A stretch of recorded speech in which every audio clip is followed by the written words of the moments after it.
Hello, good afternoon. I'd like to welcome you to today's webinar, the Professional Foundations Committee Small Schools SHO Roundtable. Today's webinar is sponsored by the GLACUHO Professional Foundations Committee. My name is Jeremy Alexander. I am the GLACUHO Technology Coordinator, and I'm hosted at Eastern Illinois University, and I'll serve as your moderator for today's webinar. Before we begin the webinar, I'd like to go over a few housekeeping items with you so we can maximize your learning for this session. To ask questions, you can either use the Q&A section located at the bottom of the Zoom panel. The presenters can answer these questions as quickly as possible, or you can use the raise hand feature that's also located in your Zoom panel, and you can go ahead and speak. This webinar is set up to be a little bit more of a roundtable, so we can go that route. If you should experience any kind of technical difficulties, please type in the chat box and I'll work to assist you. At the end of today's presentation, an audio recording will be available on the GLACUHO website at glacuho.org under the Webinar Archives resource section for your future reference. We encourage you to share this resource with any of your colleagues that were unable to attend. At this time, I'll hand it over to Sam from the Professional Foundations Committee to get us started today. Thanks, Jeremy. Go enjoy your lunch now. Hi, everybody. My name is Sam Engler. I'm the Director of Residence Life at McKendree University, and I serve on the Professional Foundations Committee and work mostly with MLI and some SHO initiatives.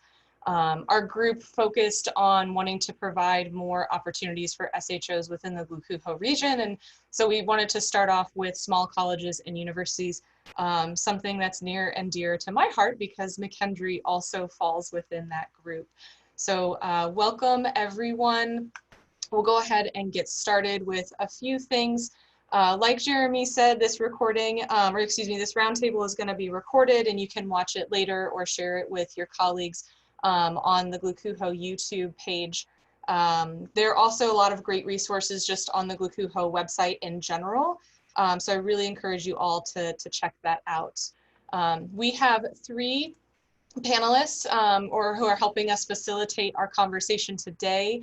I wanted to go ahead and give them a quick introduction and then we'll kind of move on, but I'm really appreciative that they have shared their time with us today.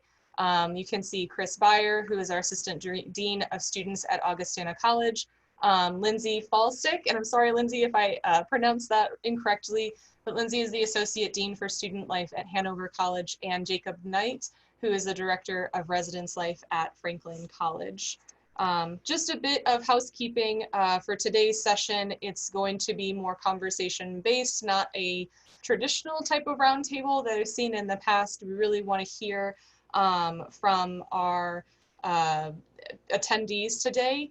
We wanted to look for opportunities for our SHOs to connect and be an active part of the roundtable. So you can use that Q&A function to provide any questions or comments, use the chat function to provide any comments that you have, any thoughts, answers, perspectives that you have throughout the discussion. And don't be afraid to speak up either. I believe that Jeremy touched on this earlier, but if not, if you're not speaking throughout the course of the presentation, just trying to mute yourself so we don't get a whole lot of feedback, that would be fantastic. Again, for the questions and comments, if you're not familiar, that Q&A button is just on your Zoom menu. It should just be saying a little Q&A with a few little word bubbles there. If you are going to use that, just letting us know what your name is, your position, your institution, and what your question or comment is. You probably just do that the first time. There's not a whole lot of us here in this group, but just so we know who's talking initially, that would be great. But before we get into the conversation and start diving into questions or discussion, I wanted to provide an opportunity for our facilitators to introduce themselves and maybe speak a little bit more about their experience, their time at their institutions, and anything else that they want to share. We can go ahead and start with Chris.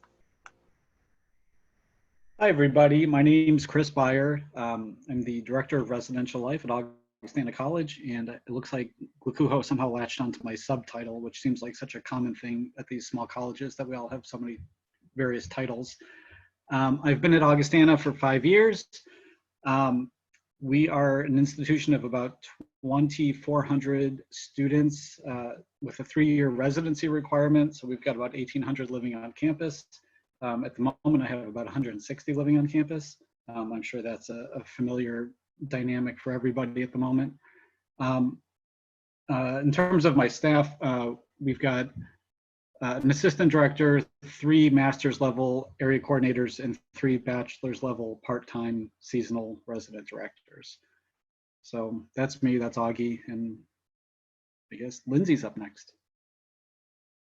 Thanks. Yes, my name's Lindsey Falstick. You did pronounce it right. I am the Associate Dean for Student Life and Director of Residence Life and Leadership, long title, at Hanover College. I oversee both student involvement and the residential experience on campus. We're 1,000 students, approximately 4-year residency requirement.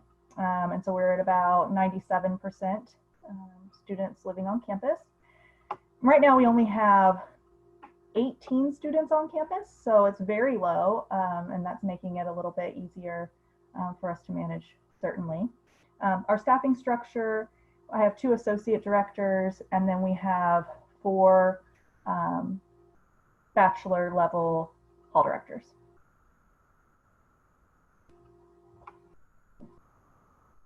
All right. Hello, everybody. My name is Jacob Knight. I'm the Director of Residence Life at Franklin College. I've been at Franklin College for 7 years now.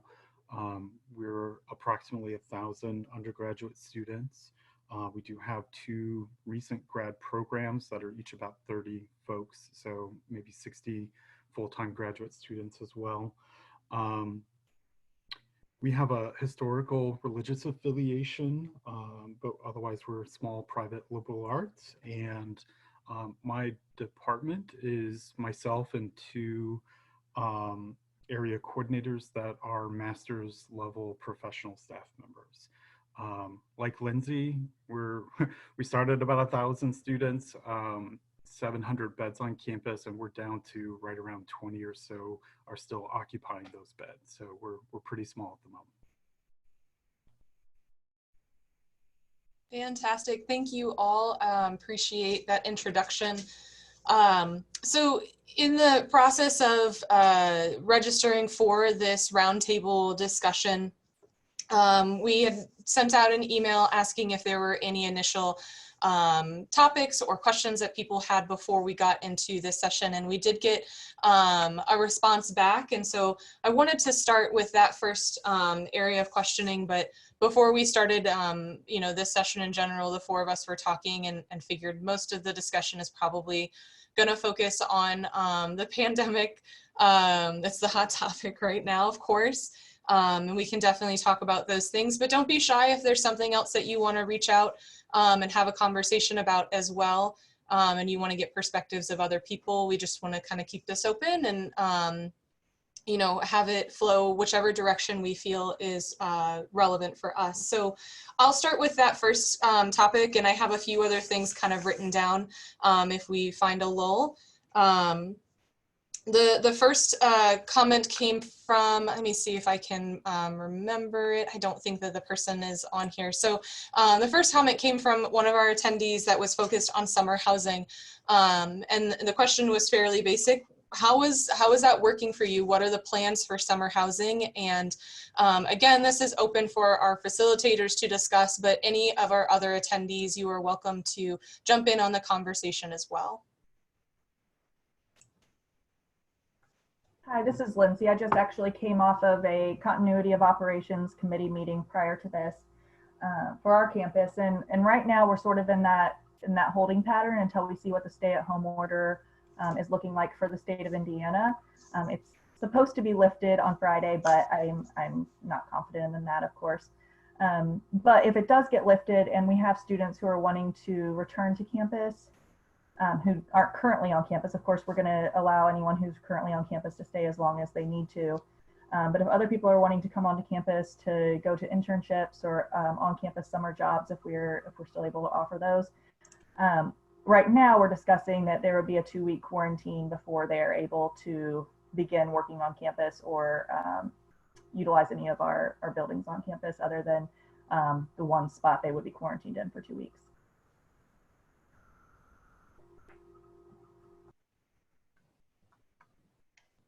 Yeah, I can weigh in here. Go ahead. Oh, all right. Yeah, just similarly had a meeting this morning about summer housing. Normally, we expect to house only 30 to 40 students on campus during the summer.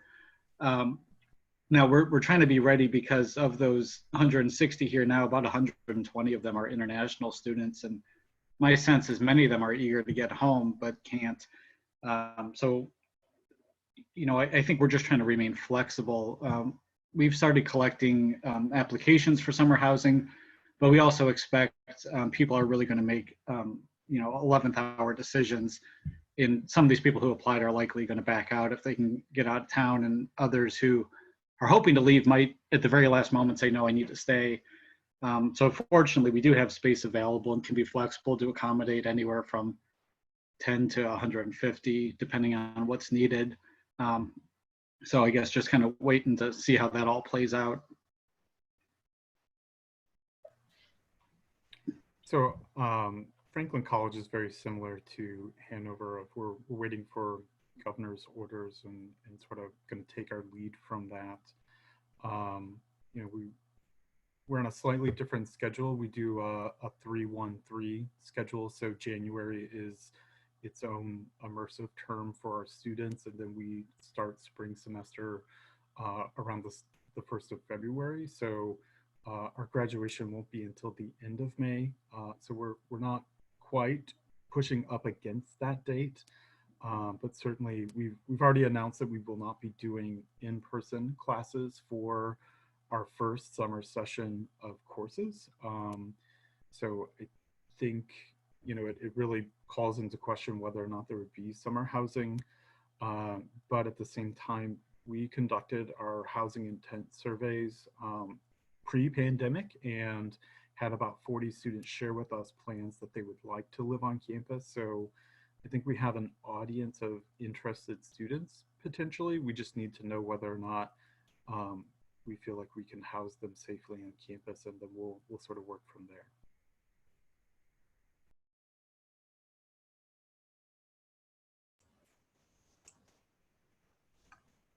Great, thank you all. I don't know if there's any of our attendees who want to tack on to that conversation. If so, feel free to jump in.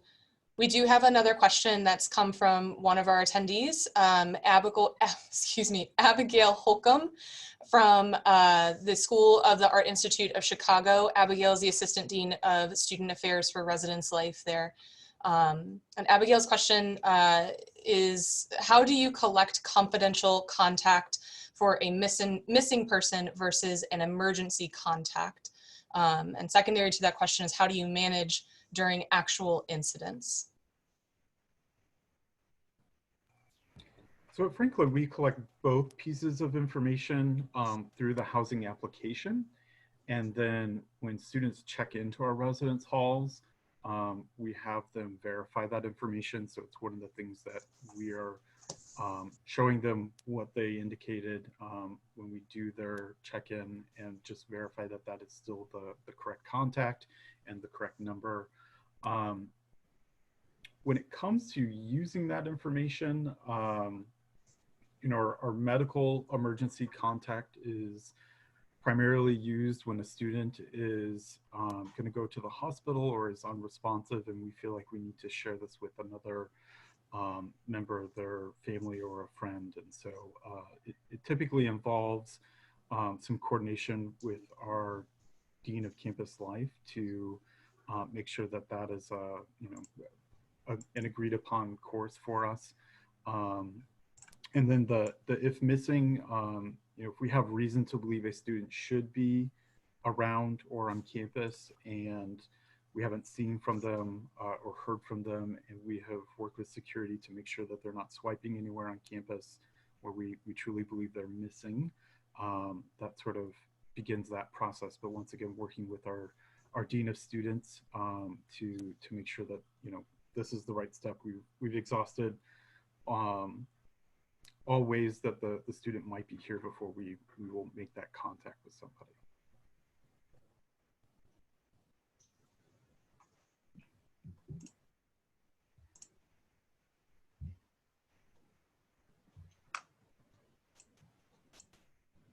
I really have nothing to add because my answer is the same as Jacob's. And in my experience, I don't think I can even remember a time we've had to use either of those contacts.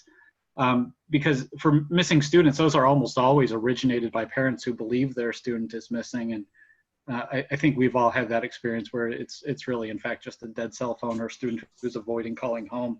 I don't think we've ever initiated contact with a parent over a missing student in my experience. And same thing for emergency contact. Certainly we've had emergencies, but often the parents find out right about the same time we do because the student's either calling them or roommates calling them. But if we had to make the call, we would just, kick that up to the dean of students, and he'd probably be the one to make the phone call. I would agree with that. I've only used emergency contacts and not our missing persons contacts, though we do collect those separately, but I would say probably 90% are the same person. But for emergency contacts, the only time I've used that is for sometimes the hospital has requested we need to talk to the parent, or we've also utilized that in cases where maybe it was a suicide attempt, or we needed to reach out to parents who weren't aware yet. But that would be the only time I've used that.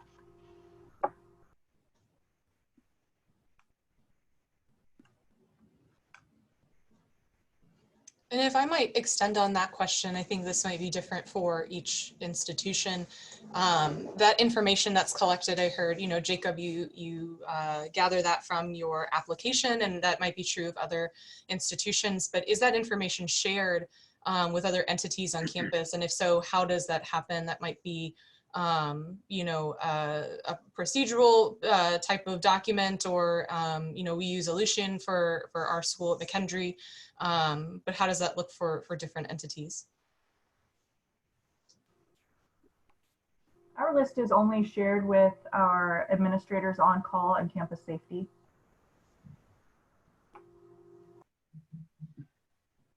That's true for us too. Same. I mean, RA see it as they're vetting the information at check-in, but otherwise they never see it again, really. It's just the professional staff. Mm.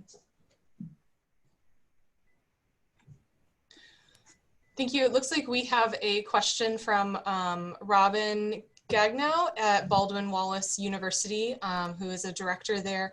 Robin, would you like to talk more about your question? Or never mind, he just typed it in there. Oh. If you would like to add more to that information, you are welcome to do so, Robin, but he's typed in that in the past,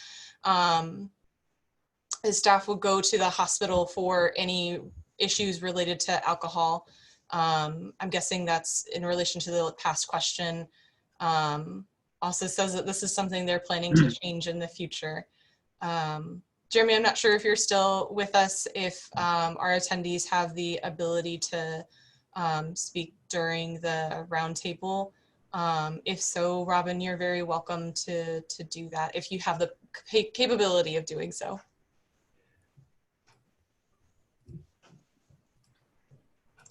Maybe just to weigh in here, we did the same thing, Robin. Like just a few years ago, we made the decision to stop chasing ambulances to the hospital. I think we just found that it wasn't a great use of staff time, and there really wasn't much benefit we were offering the student by sitting in the waiting room while they rehydrated. Mm-hmm. So we have gotten away from that practice. Yeah, I'll agree with you, Chris. I asked our staff to stop doing that a few years ago, I think for the same reasons. One of the others is that we don't have a lot of professional staff on our campus, and so having a backup person could potentially be hard to find, and them being away from campus while they're on call is not always ideal. Yeah, we have decided to really only go to the hospital under a few particular instances. If a student requests somebody, we'll go or send somebody. And then if there's a liability concern, so an injury that took place on campus as a result of something they were participating in, for example, we like to have someone on site for that. We will almost always go if we know the parents are on their way, so that we can sort of be a touch point in the waiting room before they go in and make sure that they know that their student was supported in some way. But we haven't gone for alcohol unless it was like a life or death kind of situation. And so then, of course, anytime there's a life or death situation, we send somebody. Yeah, and we do not have folks that go to the hospital and never have while I've been at Franklin College. And I think some of it is, you know, our hospital is on the opposite end of town, and it sort of pushes the limits of our response time expectation for professional staff when they're serving on call. So that's part of our rationale, but yeah, I'm not sure how useful they would be in that instance, because as Chris sort of described, sometimes you're just sitting around waiting for somebody to be rehydrated, and you know, a lot of times, you know, they're not able to disclose medical information to you and things like that. So, you know, we do not use that practice.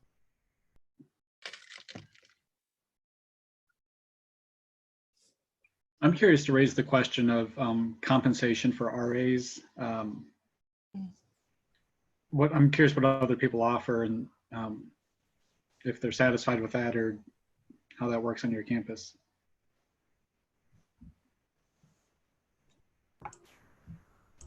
At Hanover, we are on probably the lowest end of compensation that I've ever seen in my entire professional career. And shockingly, we just are not without a shortage of applicants and interested people. So I think we've just built a culture where we're very lucky, because I fought for changes in this for years, and it just simply isn't going to happen anytime soon, especially given financial issues going on right now. But our compensation is for a first-time RA, $4,400 stipend. That's it. That's all you get. No room or board, anything related to that. So it's not even enough to cover room itself.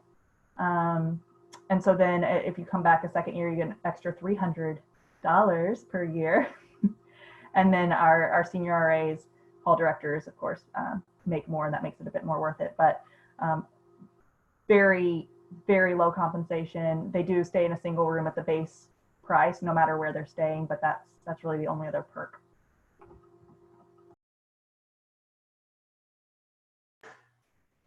We do room and board, and our business office sort of called that into question, and had shared that a number of institutions that they are in contact with have moved away from offering board, and they see that as an expense that they have to pay out, versus room is just not an income. And so they see those as differently, and they wanted to entertain that. We sort of negotiated with our business office because we were very concerned about retention of staff members if they make that decision.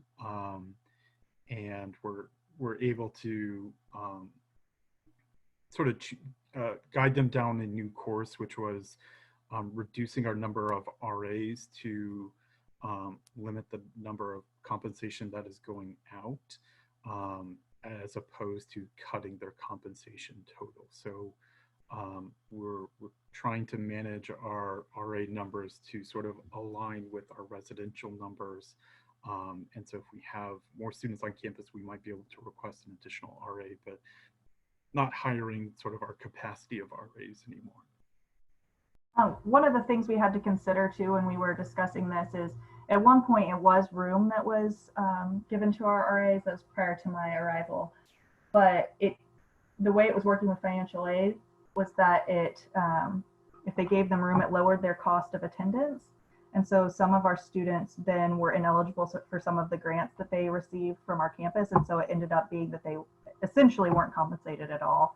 And so the stipend ensured that students would be compensated, and then they could determine if they wanted to have that go back towards their room rent or tuition or whatever they wanted it to go for. But we wanted to make sure that students weren't not getting compensated because of how it would change their financial aid package.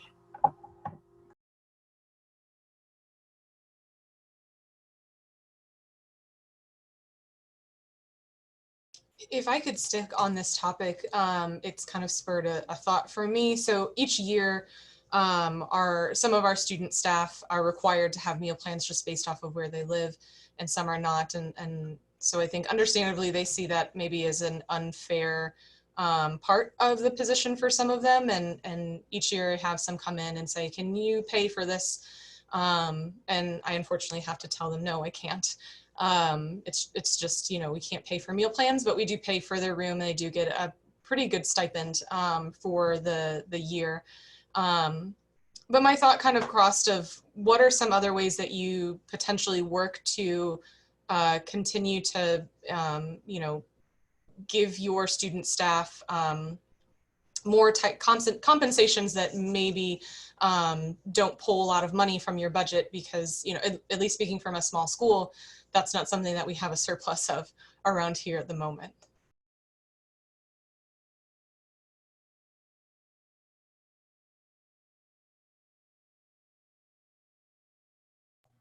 I mean, I think it's the same language and same concepts that I've had at every institution, which is, you know, sure, we provide you compensation, but probably the greatest thing that you gain and learn from this experience is the work experience, the resume building, the community that you're going to be developing and things like that. That's the stuff that carries with you well beyond your college years. And maybe that's marketing of just, you know, how you sell that to your students. But I think very few folks have the opportunity to have a, you know, a mentor that's going to meet with them on a one-to-one basis, on a very regular basis, and constantly give them that feedback to learn and grow and become a better professional. And that does a lot for them and their careers.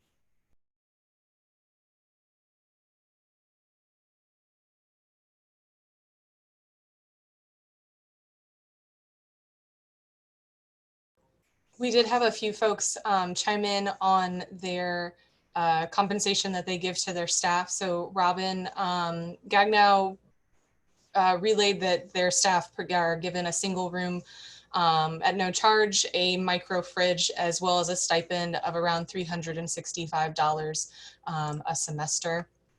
We also have Jacob Simon from Tiffin University. Jacob is the Associate Dean of Students there, says that they have 33 RAs total. They receive a $1,300 stipend. New resident assistants receive 3/4 of their room covered. Returner student staff receive their full room covered. Their rooms are billed at a base rate, and then they are not offered any additional board compensated. Abigail Holcomb added that their student staff get a single room and a meal plan. I'm assuming those were covered, a $750 per semester stipend in campus dollars. They're also working hard with their fiscal office to have that amount be a stipend or a check. Robin also added that during finals week, they asked the staff and faculty to provide some treats for their student staff during that week, and they're lucky to get a bunch of cookies and fruit and that kind of stuff for their RAs. So that sounds really great. Thanks, Robin.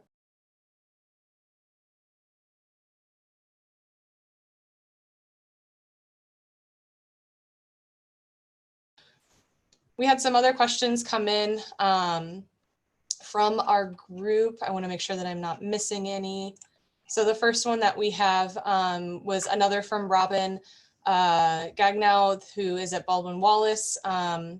He asks, if we open in fall, August, with social distancing in place, how do you plan to conduct check-ins at that time?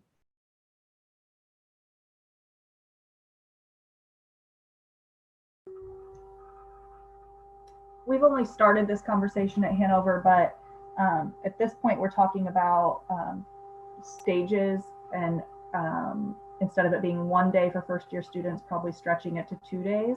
And then for returning students, we already have a 2-day move-in, but we would probably stretch that to 3 or 4, and we will probably do it by last name. And at least that's what we're throwing out right now. Last name with time stretched out over a longer period of time.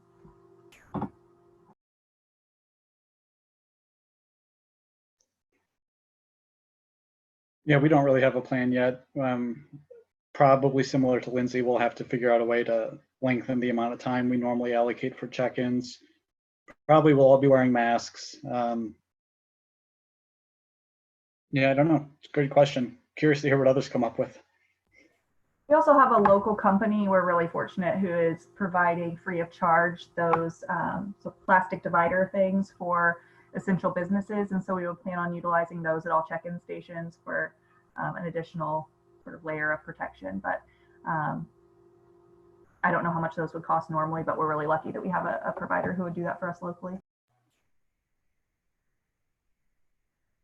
I think one of the things that I think we're sort of like Chris, if we haven't fully formed any sort of plan with this yet, but I'm aware that our housing software does allow a self-check-in or self-check-out, and so perhaps really digging into that this summer to see what that would look like, and how that would change our process. So I feel like, you know, if we're doing a key handoff, you know, we would want to bundle those keys days in advance so that there's any opportunity for passing of the virus, you know, has sort of passed before we are able to do the check-ins and things like that. So there would probably be very different processes in place that we just haven't figured out every detail of yet.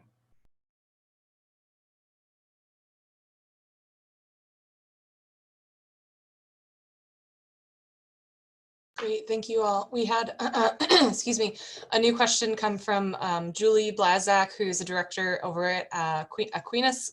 Sorry, Julie, if I'm saying that wrong. Aquinas College over in Grand Rapids. Julie's question is, what new language are folks adding to housing contracts or RA contracts for 2021, given the uncertain environment surrounding COVID-19? For example, delayed starts, possibility of starting but then stopping if COVID comes back, etc.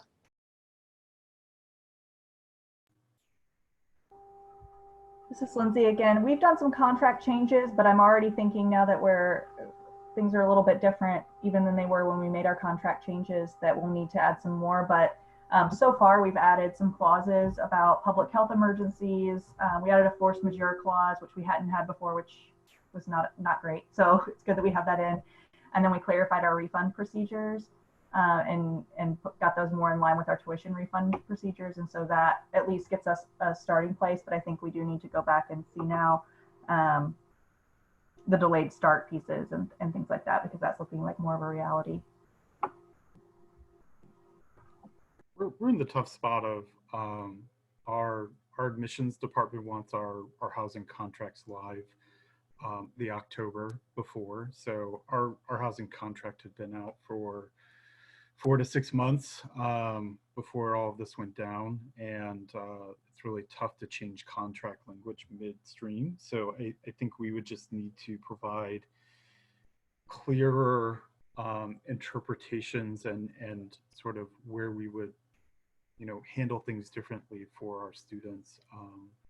You know, typically we offer new and transfer students that are incoming, you know, 100% refund if they change their plans to live on campus up until the point that they move in. So I think we're probably protected on that end. Our returning students have their contracts sort of lock, and that date is May 10th. And so from May 10th until they move in, they pay a late cancellation fee that I think we're probably going to need to be a lot more flexible and understanding on. We have not fully hashed all of that out, but I think that's the next step. We just completed our returning student room selection. So that wrapped up on Friday. So we're probably needing to do this shortly so that we can have that information out to folks before they need to make their decisions of locking in their contracts or not.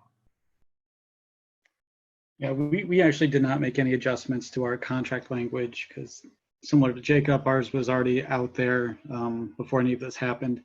The thing is, I mean, this year we managed to close down early and send 90% of our students home and figure out refunds without any of that being spelled out in a contract. And I think if something happens and we need to be flexible, we'll figure it out regardless of what the contract says. The contract I'm actually puzzling about at the moment is our RA contract, because normally those would have all been signed by now. And we did add in some language about positions being contingent on having enough students. And we're already planning for a strong likelihood that occupancy will be low next year, enrollment will be low. So we've started trying to think, because all the positions have been offered and they've all been accepted. So we currently have a full slate of student staff lined up for the fall. If some of them drop, great, we won't replace them. But if that doesn't happen, we've been also thinking about what sort of criteria we might use to decide essentially which of the RAs are going to get laid off. Have others been having those conversations?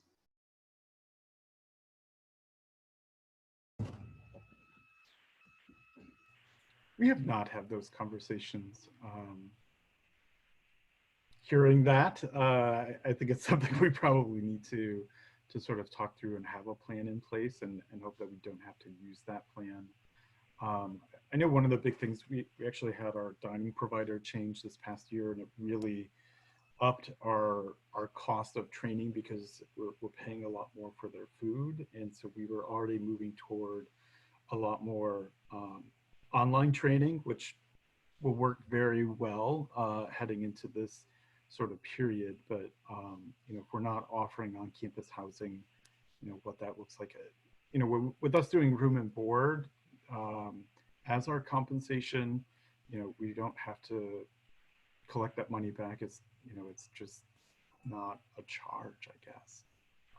But yeah, we'll probably need to do some exploring and figure that out too.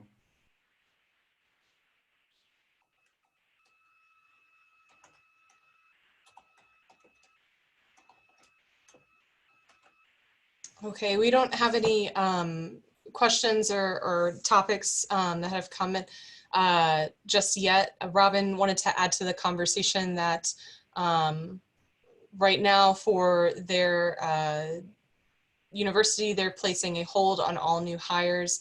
If they were to lose their 2021 RA staff, they would work to move to a hybrid virtual training model, I assume.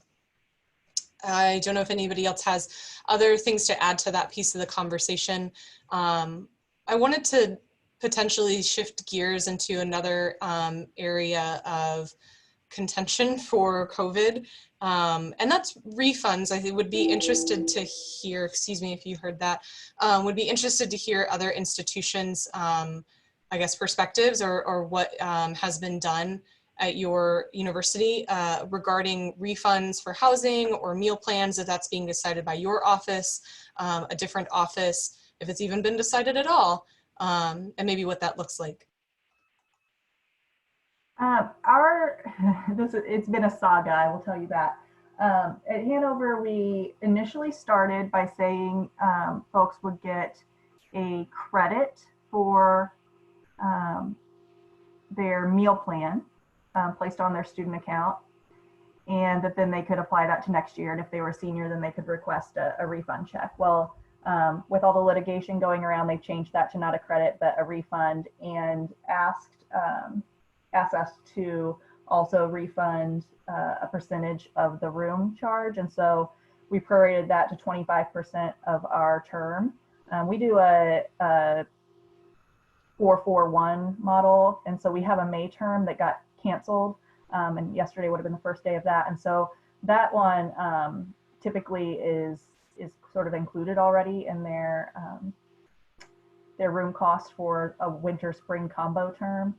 And so we were at about 25% in total that they then got refunded back. And that was not what our president wanted to do initially, and then found the pressure and the litigation, that atmosphere to be something that pushed him in that direction. And our students have been pretty happy with that. But in terms of tuition, we're not giving any sort of refund. I know there's a lot of litigation about that too, but we're providing, I would say, above and beyond what a normal online instruction might look like, with synchronous and asynchronous, and really catering to students, that we felt like that wasn't something that we needed to refund any money back for us, because they still are getting quite a robust experience even through that different model.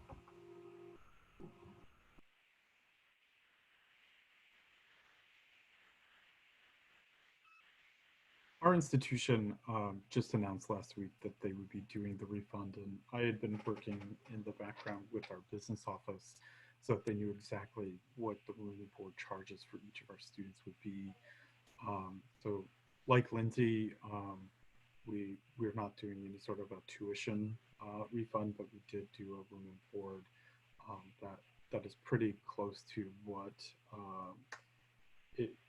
if we had done a recalculation at that date of when we sent students away, it's pretty close to that number. So I don't think students know their exact numbers yet, but as soon as those hit their accounts, which my housing system thinks at 1 a.m. they will, I'm hoping that students will be happy to see those numbers.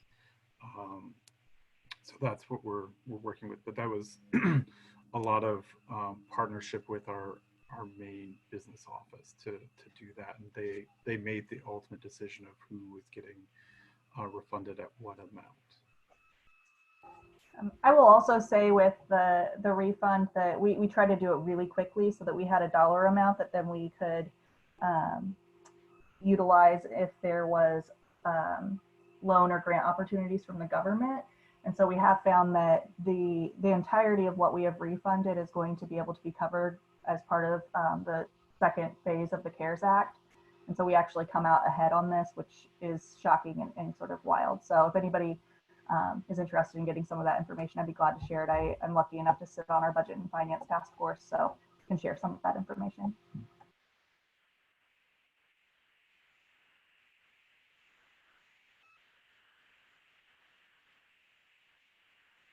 Great, thank you all. We have a couple of new questions that have come in. The first is from Julie Blazak from Aquinas. Her question is, how are folks intending to accomplish social distancing in the fall in terms of room arrangements? For example, are people consolidating to one student per room? What about shared suite style or community style bathrooms? How about shared kitchens in an apartment style housing? How much isolation space are folks holding open? There are a lot of parts to that question, so if I need to repeat anything, just let me know. Yeah, this is a big question, I think, for everybody. I mean, all I can share is sort of what's dinging around inside my head at the moment, because nothing's really been committed to. I mean, we have kind of a housing system that works somewhat well for this. With our 3-year living requirements, students live by class cohort, and the first 2 years are traditional res halls, and the third year it's all houses and apartment style housing. And we have a little bit more than we need. So I'm expecting to be able to have, 20-ish rooms with, an apartment style housing where there's a private bath and a kitchen that we can hold back and keep empty and use as quarantine housing, or, I'm hearing two different phrases like isolation housing and quarantine housing. And the idea is that anyone who's tested positive needs to be isolated, and those who are potentially exposed should be kept in quarantine. How we go about testing people, I don't know. Hopefully someone else can figure that one out on my campus. And then the contact tracing to determine every person, beyond just the roommate who might have been potentially exposed and needs to be quarantined. Well, that process has to get figured out as well. We've started talking about this phrase, de-densification, and in terms of what that actually looks like, it sounds like kind of the best way to de-densify is to try to hold aside a discrete area that's entirely empty that could be used as quarantine space, rather than like every third room staying empty. Like that doesn't really do you much good on a double loaded corridor. So trying to look, a lot of this too is going to hinge on how big our freshman class is. Having a big class helps us financially, but having a small class helps us in terms of having de-densification. So I don't even really know what I'm hoping for at this point, because either one of those scenarios will create a problem. There's also been talk of contracting with area hotels to use hotel space as quarantine housing. And of course, that'll be a massive expense for the college if we go that route. So basically, fortunately for us, housing selection is next week. So we're trying to quickly scramble and make some of these decisions now, and look at what space we can hold back and keep empty to be ready for the fall. We've only made a few determinations, but it's pretty much been decided that if if we're at a place where people have to live in single rooms, that's not something we would ever be able to accommodate. And the restrictions would be so great that it probably wouldn't warrant us opening our residence halls at that point anyway. So we are not planning on really any de-densification necessarily, but talking about protocols for potential mask wearing, utilization of public space, and whatever those are, it would be in line with whatever the CDC recommendations are for number of people gathering. So that's sort of what we're looking at now. We are holding off. We have several houses that the campus owns that typically are faculty and staff leases. And so we're not renewing leases on a handful of those houses, so we can keep those open as potential quarantine or isolation spaces if necessary. But we also discussed if we have our county health department is saying if we have more than 5 cases on campus that they would require us to send everyone home anyway. So it would be strange where we would need to utilize all of those quarantine spaces, but at least that's what the contingency plan is right now. I think we're in a very similar boat to Lindsay. I think we're not planning anything very differently, because if it has to be very differently, I don't know that we are able to open. So our room selection, we made the same rooms available that we normally would. We did not under occupy any spaces. You know, we held the normal rooms we would hold for accommodation requests and things like that.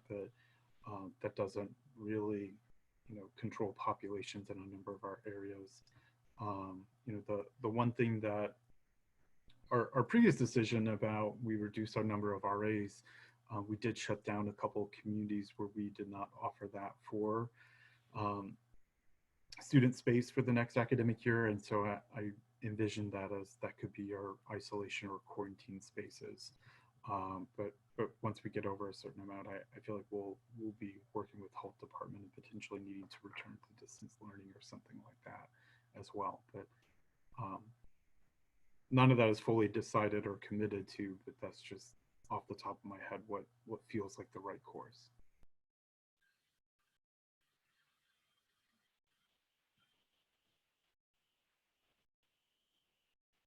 Great, thank you all. Our second question comes from Glenn Richards. Glenn is the Director of Housing at Jackson College.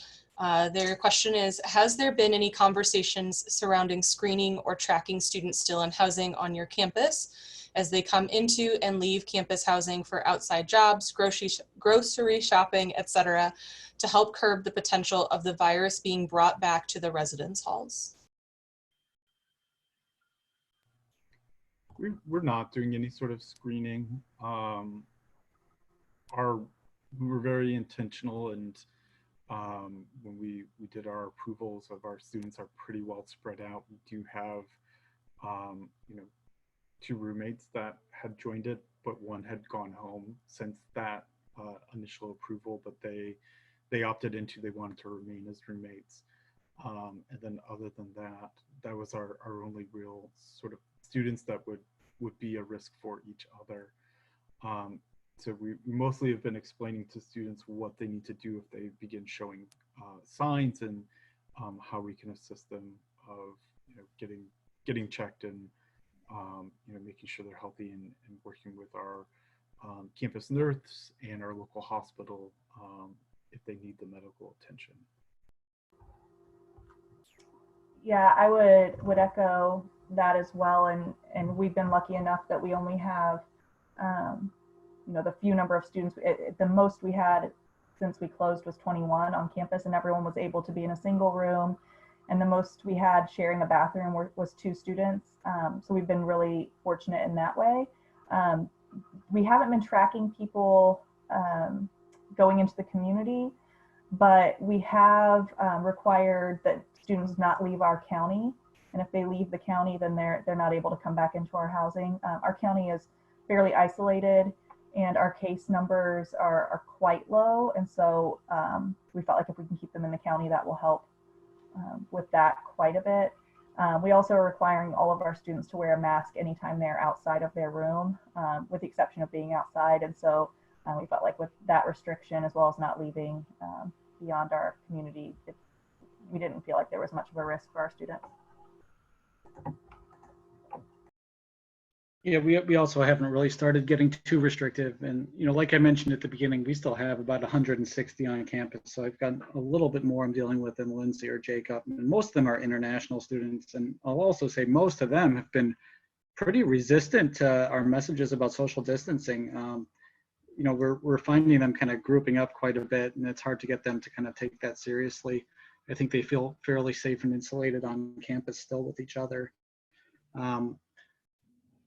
Starting on Monday, we are going to require that they wear masks, like when they go to the dining hall to pick up meals. We haven't required that yet, but that'll be consistent with the Illinois governor's, you know, order on May 1st to wear masks in public places. I did raise the question. We have a public health faculty member who's on one of our works, if she thought it was feasible to do the sort of widespread in contact tracking in the fall. And we haven't really had a chance to discuss it at length, but her first reaction was like, yes, I think it's feasible. The logistics of how that actually happens, I really have no idea. But again, I'm hoping somebody with expertise can take the lead and figure out that problem.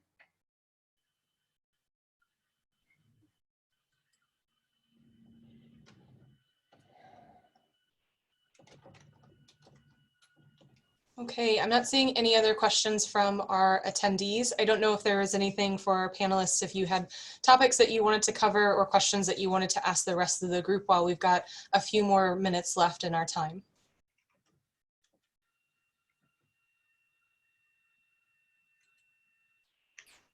Is anybody trying to do any end of the year celebration, virtual celebration for your RA teams?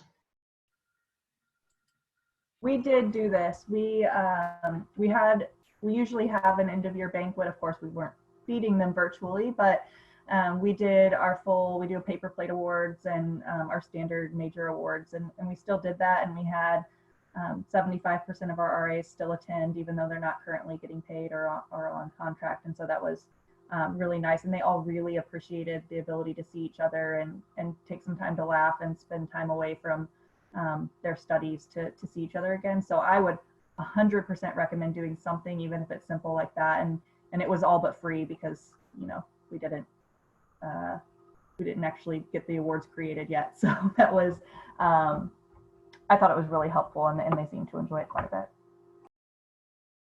Yeah, we're planning this. The nice thing is our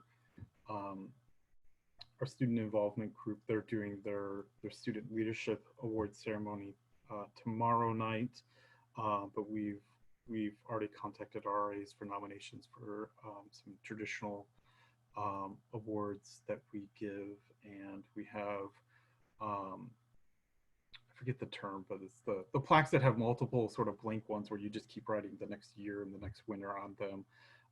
And so we'll be able to, you know, award those, have those updated with their new information on there, and at a later date make them their own mini plaque celebrating that. So, but yeah, we're planning some sort of end of year celebration with them.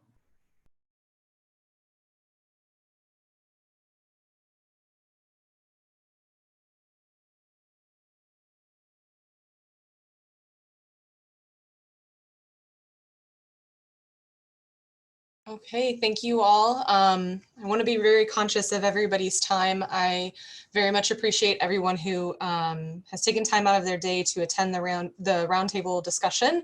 I hope you had something that you could take away from the conversation. Maybe you've made a connection with another person, or maybe this has just broken up your regular Tuesday. I want to encourage you to remember to utilize the resources available through the GLACUHO website and the YouTube channel. Again, our recording of this discussion will be up there in a few days to a week, whenever Jeremy has time to get to it. No pressure there, Jeremy. Before we do end our discussion, I wanted to see if our panel of facilitators had any parting thoughts for anybody before we head out. I'd just like to say that I think, you know, we're all going through such trying times and so much ambiguity that it's hard to make decisions. And even when we do, we know that those could change at the drop of a hat. So I would just, if anyone's wanting at some point to talk further, I'm available via email and phone to discuss whatever we're working through and share resources. So feel free to look me up. I'm glad to take the conversation off of here as well. I would echo those sentiments and just say, you know, I really appreciate it. It feels like many professional associations, GLACUHO, ACUHO, have been offering resources. You know, always anxiously awaiting the next straw poll because I feel like it asks questions about a week or two before we even begin contemplating them on campus, so I know what we need to tackle next. And so those have been good resources, and I hope others are finding those and utilizing those resources too. Mm-hmm. Yeah, thanks for joining us, everybody. It was good to chat. Yes, thank you. The three of you, Chris, Lindsay, and Jacob, for your thoughts and your opinions and sharing those with us today. And thank you for our attendees for being here and all the great questions that you've asked. Keep on the lookout for more opportunities from GLACUHO, ACUHO-I, all of those wonderful opportunities from our profession. Stay safe, enjoy the rest of your week, and thank you, everyone. Thanks, Sam. Thanks, guys. Yep. Bye. Bye, folks. Thanks. Bye.